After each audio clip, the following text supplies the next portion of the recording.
দিয়েছে এবং 8:2 এই সংখ্যাটি বার করতে হবে। তাহলে আমাদের এই সংখ্যাটি কী হবে সেটা বার করতে হবে, এই কোয়েশ্চেন মার্কের সংখ্যাটি।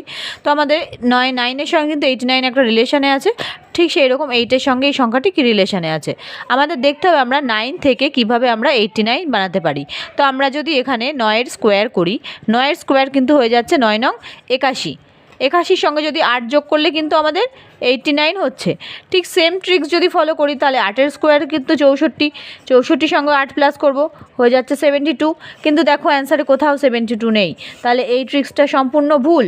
তাহলে আমাদের এখানে কি করতে হবে, আমাদের 9-এর স্কোয়ার 81, 81-এর সঙ্গে কী করবো, এই 8 আর 1 ইন্টু করে যা হবে সেটা প্লাস করে দেবো।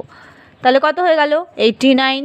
ঠিক সেই রকমভাবে তাহলে আমরা যদি দেখি 8-8 64, 8-এর স্কোয়ার 64 প্লাস 4-6 24 করলে হয়ে যাবে কিন্তু 88। অ্যান্সার হয়ে যাবে অপশান বি।